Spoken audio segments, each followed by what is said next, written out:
Today is a very serious topic which actually has to do with two really big YouTubers. I'm putting my whole channel here at risk because it is a real serious topic that has been going through the whole of YouTube and Reddit. Now, I'm a small YouTuber compared to these YouTubers which can instantly destroy my channel by roasting me. And for those people who are subscribed to these channels, you know what happens when your channel appears on their video. You can get a lot of hate, a lot of negative comments, even destruction of a hard work channel can even happen. This happens because of their fan base. A lot of them get the influence by their content creator that they are subscribed from. Which brings today's subject, the whole drama with Leafy Vs H3H3. It's been insane for a couple of days and I thought I'd give my 2 cents here.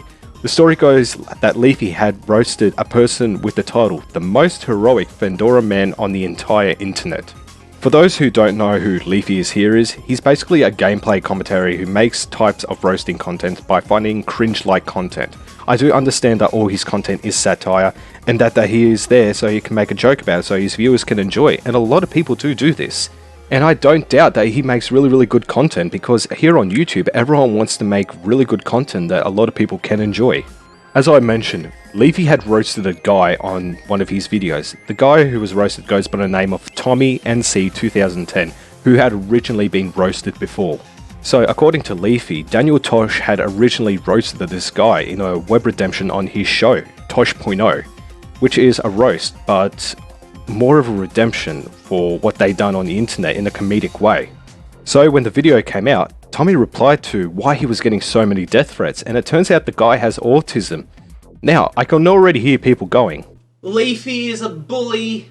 But who's to actually say that? Now, I'm not defending Leafy here, but who's to say Leafy didn't know that the guy had autism? That Leafy was creating the video in satire or alone?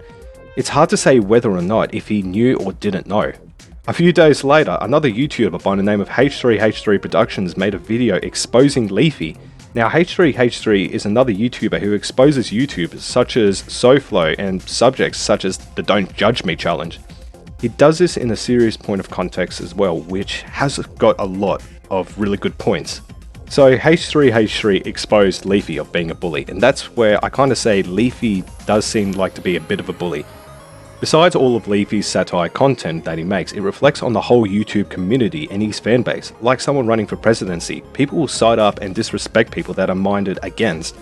As I mentioned in my fandom video, I mentioned if people can actually take the bullying, it'll just be another sentence. But when these people's numbers increase, it can be really hard to deal with unless you physically ignore it and put it out of the picture. But it's harder for people with autism to take it as a joke, which I really can't blame for them. And it does make him seem like a bully, but as I stated, who actually knows if Leafy knew that the guy had autism during the time he was recording it? No one really does. The only time he knew he had autism is when Tommy NC 2010 responded why he had received so many death threats. That's when H3 found the time to hit Leafy, and that's when Leafy knew he had fucked up. And that's when a lot of other YouTubers such as Pyrocynical came into the clusterfuck. He gave his neutral thought about the whole situation and he didn't want to get into the middle of this. Now, Pyro is a guy who makes satire content as well, content which makes people laugh and they know it's a joke. Even he has stated in these videos not to attack other YouTubers he roasted.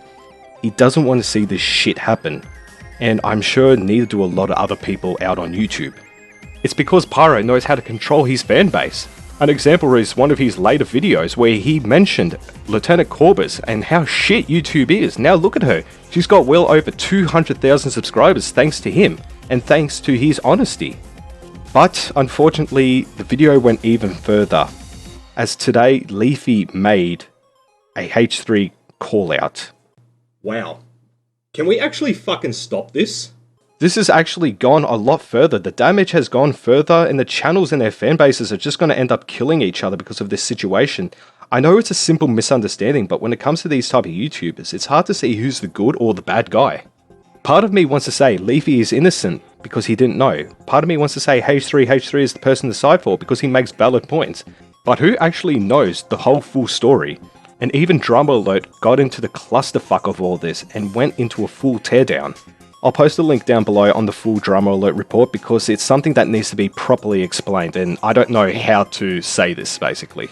I'm not defending any of these channels because they are all great channels and they inspire a lot of people just to start their own YouTubing channel. and others do this type of content but seeing this type of stuff just makes me wonder, why am I part of this fandom?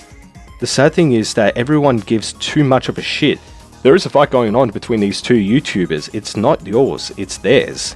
And this is something that's going to fade within a couple of days, like the whole PewDiePie drama back in 2010 and the Fine Bros React copyright. This is a thing where the fandom gives too much of a shit. As I mentioned in my fandom video, it reflects on the fandom, so they're just going to keep going at you even more and more and more until finally it dies out, but no one's going to win. I also want to mention Pyrocynical has started a trend called uniteyoutube. It's basically where he wants all the YouTubes to unite and forget all about this shit. So write in the comments section below or on your Facebook, Twitter, unite YouTube, because we want all this to end. That concludes today's topic about this whole drama. I really hope this gets sorted out quickly because I want to see like fresh new content. I don't want to see these two guys fighting. There are a lot of people also who want to just see normal content again. They don't want to see any of this freaking fighting. I've also done a collab over on Mixie's channel as well as us discussing about the whole thing, so be sure to check it out as well. Make sure you leave a comment down below on what you'd like me to talk about next, and hit the like if you enjoyed this video today. And make sure you subscribe for more content. For now, I'm XenoGenic, and I'll see you in the next video.